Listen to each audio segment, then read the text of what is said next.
What happens when a billionaire groom overhears the woman he's about to marry confessing she only wants his money and plans to run away with another man?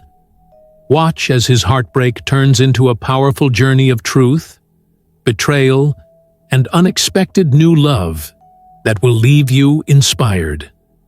Don't miss this unforgettable story of love, loss, and redemption.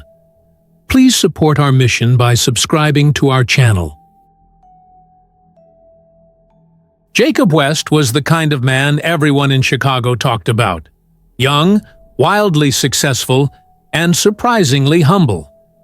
At just 32, he ran a booming chain of tech companies, drove luxury cars he barely showed off, and owned a lakeside mansion that could rival a Hollywood film set. But despite his billionaire status, Jacob preferred jeans over suits, small diners over exclusive clubs, and kindness over arrogance. It was during a local charity fundraiser downtown that Jacob first laid eyes on Amber Collins. She had that kind of presence that turned heads, long auburn hair, flawless skin, and a confident laugh that carried across the room. She wore designer heels and a bag that screamed money. Yet there was something magnetic about her. Jacob was hooked the moment she thanked him for his speech with a radiant smile. They began talking, then dating. Jacob took her to jazz clubs, rooftop restaurants, and even on a surprise trip to Napa Valley. He was smitten. Amber seemed different, playful, charming, spontaneous. She'd laugh at his terrible jokes and text him sweet notes between meetings. Jacob, who had always been cautious with love, finally let his guard down. Months passed, and on a quiet evening as the sun dipped behind Lake Michigan, Jacob dropped to one knee on their private dock. "Amber Collins, will you marry me?" he asked, holding out a sparkling diamond ring. Amber gasped and threw her arms around him, shouting yes before he could even finish the question. The proposal video, which Amber eagerly posted online, went viral. "Future Mrs. Billionaire," one of her friends commented. "You made it, girl," another added. Jacob, meanwhile, felt nothing but joy. He invited both families to meet, and though Amber's mom seemed more interested in his home's wine cellar than small talk, everyone appeared happy. His parents, conservative and warm-hearted, welcomed Amber with open arms. Planning the wedding was a whirlwind. Amber insisted on a grand event. "Something people will talk about for years," she'd said.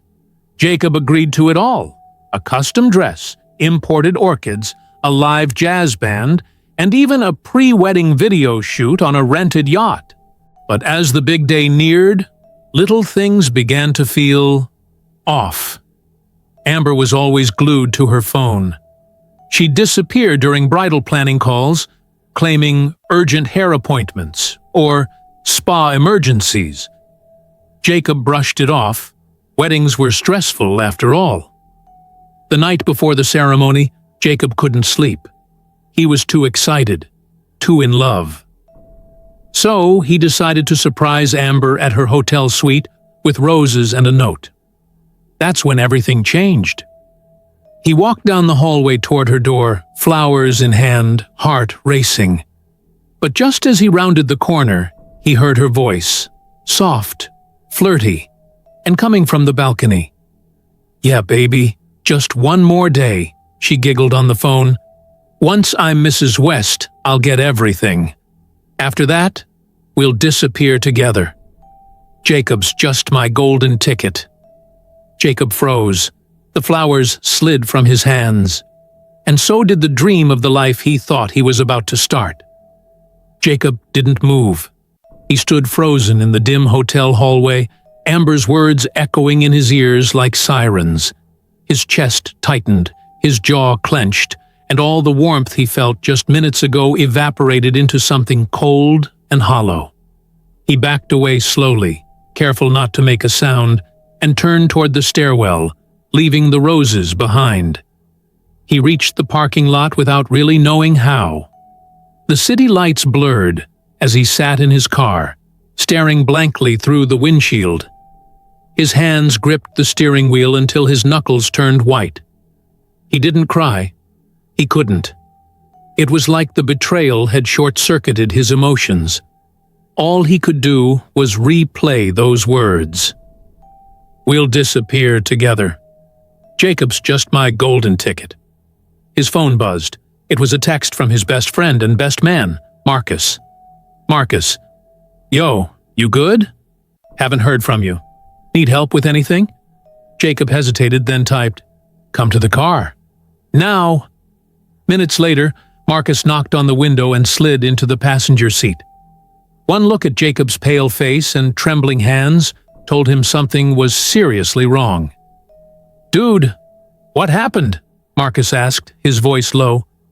Jacob slowly turned to face him. "She's using me." "What? Who? Amber?" "Nah, man. She's just stressed. It's the wedding." "No," Jacob interrupted. His voice cracked. "I heard her, on the phone. She's planning to take my money and leave me.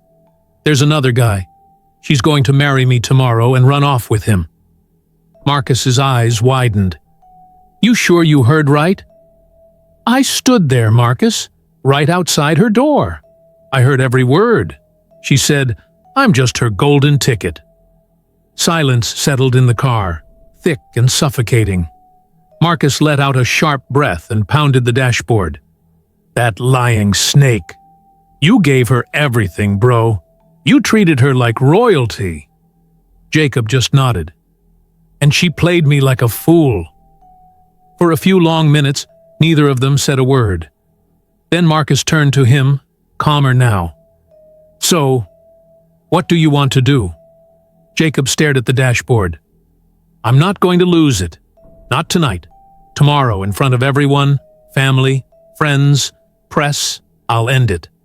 I want the world to know exactly who she is." Marcus gave a slow nod. "All right, then we go through with everything like nothing's wrong. You keep cool, and when it's time, you pull the plug." Jacob looked at him, eyes glassy but sharp. "Yeah, I want to do it right, with proof, with everyone watching." Just then, his phone buzzed again. A message from Amber. "Amber, hope you're sleeping, my future hubby. I love you. Can't wait for tomorrow." Jacob stared at it for a long time before turning off his phone. He leaned his head back and whispered, "Tomorrow, the mask comes off." Then he turned to Marcus and said, "We're not canceling the wedding. Not yet. But we are rewriting the ending." By morning, the wedding hotel buzzed with excitement. Florists arranged fresh white roses along the aisles. Photographers adjusted their lighting. Bridesmaids twirled in burgundy silk robes, while Amber laughed the loudest, basking in the attention. She had no idea the storm was already brewing. Upstairs, Jacob stood in front of the mirror in a crisp navy suit. His hands were steady now. He'd barely slept, but the decision he made gave him focus. Marcus sat nearby, watching Jacob like a hawk, ready to intercept any doubt. "You sure about this?" Marcus asked again, for maybe the fifth time. Jacob buttoned his jacket and gave a tight smile. "Yeah, I want her to remember this day, not as her victory, but as her downfall." They had spent the early morning gathering evidence. Marcus had gone back to the hallway and retrieved the security footage. Audio wasn't clear, but Jacob's recording on his phone caught Amber's conversation word for word. Jacob also saved her flirty texts from the previous night and compiled it all into a slideshow. He wasn't just going to cancel the wedding. He was going to expose the lie. Down the hall, Amber stood before the mirror in her lace gown, glowing from head to toe. Her hair fell in soft curls, her makeup flawless, and the diamond ring sparkled on her finger. "How do I look?" she asked her bridesmaids. "Like a billionaire's bride," one giggled. "You're officially set for life," said another. Amber smirked at her reflection. They don't know I'm not staying long. Just enough time to lock the bank account. Everyone laughed. No one noticed the hotel server in the hallway, a tiny camera hidden in his pocket, courtesy of Marcus. Every word she'd said was recorded. At the venue, the church doors opened wide. The guests filled every pew. Business moguls, politicians, old college friends. The aisle was draped in ivory and gold, a live string quartet playing soft music. Jacob entered calmly, Marcus beside him, carrying a small black case. They walked down the aisle to applause. To everyone, Jacob looked like the happiest groom in the world. But behind the calm smile was a man with a plan. 10 minutes later, the church erupted again. Amber had arrived. She stepped out of a white limousine, her veil trailing behind like a queen's train. Cameras flashed. Phones went up. She walked slowly down the red carpet. Bouquet in hand, eyes locked on Jacob. He smiled at her. Cold, controlled. When she reached the altar, the pastor began. Dearly beloved, we are gathered here today. Jacob raised his hand. Pastor, I would like to say something. The room went silent. Amber blinked, confused. Jacob? She whispered. Jacob stepped forward, took the mic from the stand, and faced the audience. Before we continue, he said calmly, I want to thank everyone who came today. You've traveled far, spent money, and taken time out of your lives, so I owe you the truth. Amber's face turned pale. Her grip on the bouquet tightened.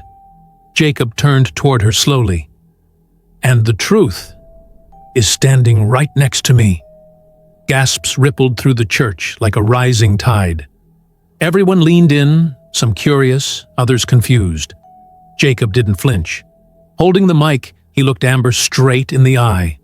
Her smile was now frozen in place, masking panic. I loved this woman, Jacob began, his voice calm but firm. I gave her everything. My heart, my trust, my future. I believed she loved me too. But last night, I learned the truth. Amber's head slowly turned side to side. Jacob, please, she whispered. He ignored her. I went to surprise her at the hotel, but I heard her on the phone with another man. She said she doesn't love me, that she's only marrying me for my money, that once she gets what she wants, she'll run back to him. People started murmuring. Guests leaned toward each other, eyes wide. A few pulled out their phones. Amber's mother rose from her seat, flustered. What is this nonsense? She snapped. Jacob, you're embarrassing her. But Jacob didn't stop. He gestured toward Marcus, who stepped forward with the black case. From it, he pulled out a small projector and remote. Let me show you what I mean. The lights dimmed. A large screen behind the altar lit up. First came the audio, Amber's voice, crystal clear. This wedding is just for the money. I'll come back to you. Jacob's just my golden ticket.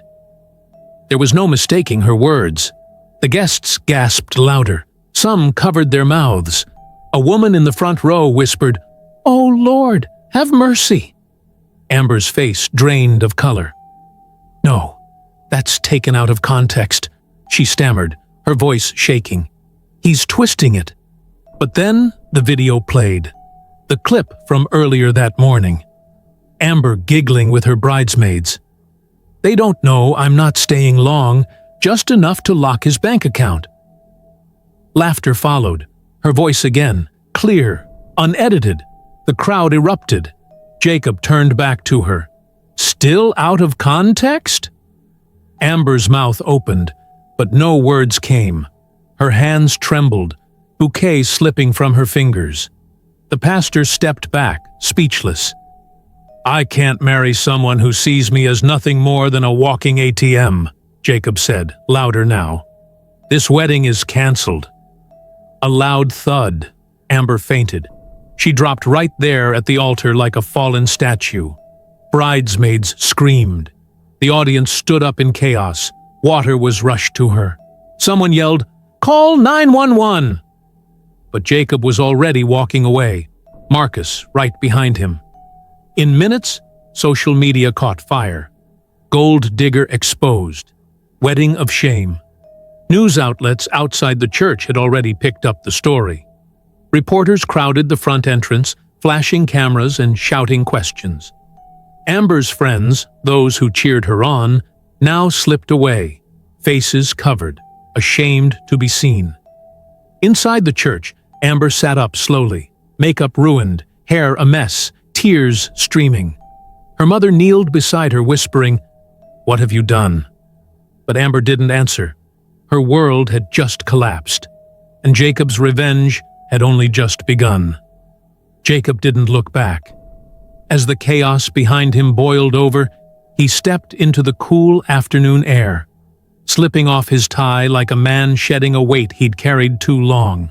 Marcus opened the car door without a word, and Jacob slid in, letting out a slow breath. Inside the church, the scene was pure mayhem. Amber had been lifted onto a pew, someone waving a hand fan in her face, while others tried to clean the mascara streaking down her cheeks. Her veil lay crumpled beside her, forgotten. The woman who once bragged about owning a billionaire now looked like a ghost of herself. Outside, reporters flooded the gates. "Jacob, any comments about the bride's betrayal? Is the wedding officially cancelled? Will you press charges?" Marcus blocked their path. "No comment," he snapped. "Let the man breathe." Back at the mansion, Jacob's mother, Evelyn, stood at the door, already knowing. She'd watched the live stream when someone shared it on Facebook. "My son," she said softly as he walked in. He dropped into her arms, no words needed. "I'm proud of you," she whispered. "You saw the truth before it was too late." Jacob sat on the couch, staring blankly at the floor. "I really thought she loved me, Mom. I was ready to give her everything." "I know," Evelyn said gently, brushing his hair back like she used to when he was a boy. "But God saved you. Now you start again." Meanwhile, Amber's world unraveled by the second. Within hours, blogs flooded with screenshots. Clips of Jacob's wedding speech went viral. Everyone had an opinion, and none favored her. Her so-called secret lover, Dwayne, the man she had plotted with, posted on Instagram, "She played herself. I never told her to do all that." LOL. Amber read it from her hotel bed, her hands trembling. The same man she gave up everything for had now humiliated her online. Her phone buzzed with endless messages, not of sympathy, but of scorn. Gold digger caught live on camera. Award-winning betrayal performance. From billionaire's wife to nobody. Even her own family turned their backs. Her mother yelled at her in tears, "You threw away a good man for what? For this shame? Look at you now." But it was too late to reverse it. 2 days later, Jacob was gone. He packed a small bag, left his luxury cars behind, and disappeared into the quiet town of Riverbend, population 3,000. No paparazzi, no questions, just silence. He rented a small cabin near the woods and kept to himself. He didn't want revenge anymore. He wanted peace. Each morning, he walked through the forest trails or sat by the lake, letting the quiet mend his wounds. It was on one of those walks, exactly a month later, that he heard soft crying under an old oak tree. A young woman sat on a bench nearby, her head bowed, hugging herself tightly. Jacob paused. "Hey, you okay?" The woman looked up slowly, her eyes red but gentle. I'm fine," she whispered. She clearly wasn't. The woman wiped her eyes and tried to compose herself as Jacob stepped closer. Her voice was shaky but polite. "Sorry, I didn't mean for anyone to see me like this. Just having one of those days," Jacob offered a small, understanding smile. "We've all had those. I'm Jacob." She hesitated, then replied, "Emily." "Emily Green." He nodded. "You want to talk about it?" Emily looked at him carefully, sensing he wasn't just being nosy. His eyes were kind, the kind that had seen storms. She finally sighed and said, "Today's the anniversary of the car crash that killed my parents. I was only 10. Every year, I come here to sit and remember them." Jacob sat beside her silently, hands folded in his lap. "I'm sorry," he said softly. Emily wiped her face. "Thanks. I work at the local shelter now. Kids who lost their parents just like I did. I guess I try to give them what I missed growing up." He looked at her with newfound admiration. "That's amazing, actually." She smiled slightly. "It helps me stay sane." For the next half hour, they just talked. Nothing forced, no hidden agendas. Two strangers exchanging quiet pieces of their lives beneath the shade of a tree. Emily didn't ask about his past, and he didn't offer it. But when he mentioned he'd recently moved to Riverbend for a fresh start, she nodded with knowing eyes. "Fresh starts are rare," she said. "If you get one, hold on to it." Jacob returned to the cabin that evening, but his thoughts lingered on her. The sadness in her eyes. The way she smiled through it. It was real. Unlike anything he'd known in years. The next morning, he found himself wandering near the shelter she'd mentioned. Meadow Haven Home. A faded sign creaked above the gate. Through the fence, he saw her, Emily, sweeping the porch as children ran around laughing. Jacob stood for a moment, just watching. One little boy ran up and hugged her legs. "Auntie Em, come push me on the swing." "I'm coming, Kenny," she laughed, bending to kiss his forehead. It was the kind of joy money couldn't buy. Raw, innocent joy. Jacob finally stepped in. Emily turned and grinned in surprise. "Well, hey, stranger." "I was hoping for a tour," he said. "Sure, but it's not much," she replied. He didn't care. She showed him the bunks crammed into small rooms, the cracked walls they'd painted over, and the tiny kitchen where she and two others cooked daily meals for over a dozen children. "It's not fancy," she said, "but it's home." Jacob looked around, his heart stirring. For the first time in weeks, he didn't feel like running. He rolled up his sleeves and asked, "Need help serving lunch?" That afternoon, Jacob wore an apron, dished out bowls of rice, and laughed more than he had in months. The kids called him Uncle Jake by the end of the day. Emily watched from the doorway, arms folded, smiling to herself. Something was changing. Jacob became a regular at Meadow Haven. What started as a quiet visit turned into a daily habit. He showed up every morning with a box of donuts or a bag of apples for the kids. He helped fix broken swings, painted cracked walls, even unclogged the stubborn bathroom sink that had been leaking for months. The children adored him. Every afternoon, they waited by the gate yelling, "Uncle Jake is here!" as soon as they saw his car pull up. Emily watched it all with growing warmth. She hadn't asked for his help, he just gave it. She hadn't expected his presence to change things, but somehow, everything felt lighter since Jacob arrived. One evening, as the sun dipped behind the hills, Jacob and Emily sat on the porch. The kids had gone to bed, and the only sound was the gentle chirping of crickets and the rustling of leaves. "You're different," she said suddenly. Jacob raised a brow. "Different how?" "You smile now. You laugh with the kids. You didn't when I met you." He looked down, rubbing his hands together. "Maybe I'm starting to heal." Emily nodded. "Pain like that, it doesn't go away easily." Jacob looked at her. "You too?" She hesitated.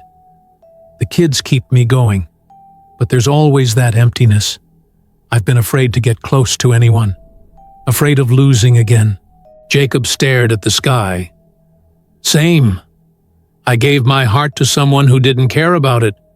She wanted my money, not me. I thought I was going to spend the rest of my life with her, and she nearly ruined it. Emily didn't speak. Instead, she gently placed her hand over his. It was small, soft, warm. "You're not ruined," she whispered. "You're still here." Jacob felt something shift in his chest. Not just comfort, but something stronger, hope. Over the next few weeks, their bond deepened. They worked side by side on the shelter's garden, picking weeds and planting vegetables. Jacob donated supplies quietly, without fanfare. He helped Emily rewrite grant proposals to secure funding. He even built a bookshelf for the kids' small reading corner. Each time their hands brushed, they lingered just a little longer. Each smile exchanged felt more loaded with meaning. One night, after movie time with the kids, little Kenny asked aloud, "Auntie Em, is Uncle Jake gonna be my new daddy?" The room went still. Jacob and Emily both froze. The children giggled. Emily's cheeks turned crimson as she laughed nervously.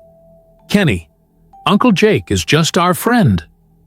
But that night, as Jacob walked her to her door, he paused. "I'm not rushing anything," he said quietly. "But you've become important to me, Em."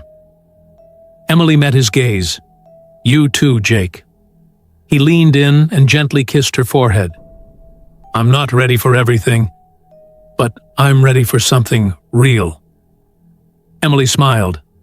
"So am I." As he walked back to his car, the stars seemed brighter. Jacob wasn't just healing anymore. He was beginning to love again. It had been almost 3 months since Jacob arrived in Riverbend, and his life had transformed in ways he never imagined. He still lived in the modest cabin by the river, but he spent most of his time at Meadow Haven, where laughter echoed and purpose bloomed like spring flowers. Emily had become more than a friend. She was his anchor, his peace. But the past never stays buried for long. One chilly afternoon, as Jacob finished repainting the shelter's front porch, Emily walked out holding a stack of envelopes. "Mail came in. One's for you." He took the plain white envelope from her hands. It had no return address, just his name, Jacob Miller. His heart skipped. Later that evening, back at the cabin, he sat on his bed, turning the envelope over in his hands. He finally tore it open. Inside was a typed letter. "Jacob, I know where you are. The entire internet knows. Your story, Groom Exposes Bride at Altar, has gone viral. People talk about it everywhere. Bella's ruined. She lost everything. But you vanished. Just so you know, she's been trying to find you. She says she regrets it, that she wants to talk. Kelvin." Jacob stared at the paper, heart pounding. He hadn't checked social media in weeks. He had no idea his face was trending. His heartbreak turned into national entertainment. He crumpled the letter and tossed it into the fireplace. The next morning, as he joined Emily in the garden, he didn't mention the letter. He didn't want the past tainting what they were building. But Emily noticed his silence. "You okay?" He nodded, but she didn't buy it. "You're holding something in." After a moment, he sighed. "A letter from someone back in my old life. My friend Kelvin. Said my story's gone viral." Emily's expression softened. "You were all over the internet months ago, Jake. I just never said anything." He looked at her, startled. "You knew?" She nodded. "It didn't matter to me. I figured if you wanted to talk about it, you would." Jacob exhaled, shoulders dropping. "I appreciate that more than you know." They walked in silence for a while. Then he said, "The woman, Bella, she was supposed to be my wife. I overheard her the night before our wedding telling another man that she was only marrying me for my money, that she'd run off with him after the ceremony. Emily didn't interrupt. She let him speak. I exposed her at the altar, told everyone. She fainted, and I left. I couldn't breathe in that city anymore. So I ran. Emily reached out, taking his hand. Sometimes we need to lose everything to find what truly matters. He looked at her and whispered, I think I found what matters. The wind picked up, rustling the trees. That night, Jacob made a decision. He couldn't hide forever. He needed to face the remnants of his old life, not for Bella, not for the world, but to move forward completely. The next day, he told Emily, I need to return to Chicago, just for a while. But when I come back, I want us to talk about a future. She looked into his eyes and smiled, though it trembled. I'll be waiting. Jacob stood at the edge of O'Hare Airport, backpack slung over his shoulder, watching the bustling crowd of businessmen, influencers, tourists, and paparazzi swirl around like a tide. After months of quiet in Riverbend, the city felt deafening. His heartbeat thumped against his chest as he hailed a cab toward his old neighborhood, one he once ruled like a silent king in a tailored suit. Kelvin was already waiting outside the old townhouse, arms folded, grin wide. Look who finally returned. Jacob chuckled and pulled him into a hug. Missed you, man. City missed you too, Kelvin said, opening the door. Come inside. We've got catching up to do. The living room hadn't changed. Same leather couch, same skyline art above the fireplace. But the atmosphere was different, tense, as if waiting for unfinished business to be resolved. She tried to reach you, you know, Kelvin said, handing him a glass of water. Jacob sat down. I'm not here for her. Good. Because you're trending again. Jacob raised an eyebrow. Kelvin pulled up his phone. Someone leaked a video of your wedding speech again. It's everywhere. YouTube, TikTok, even late-night talk shows are cracking jokes about the billionaire who walked away. Jacob leaned back, sighing. Let them talk. That chapter is closed. Well, not for her, Kelvin said. Bella gave a teary-eyed interview 2 weeks ago. Claimed she was confused, that she made a mistake, that she still loves you. Jacob's jaw clenched. She loved money, not me.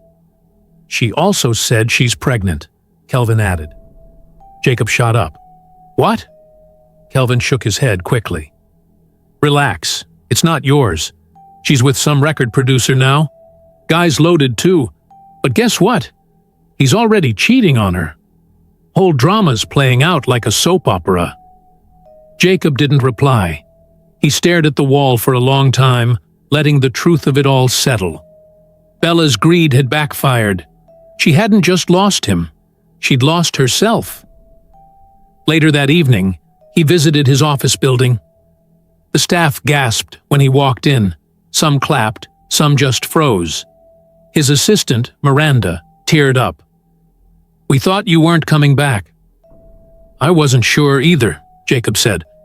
But I'm here now, and I won't let what happened define me anymore.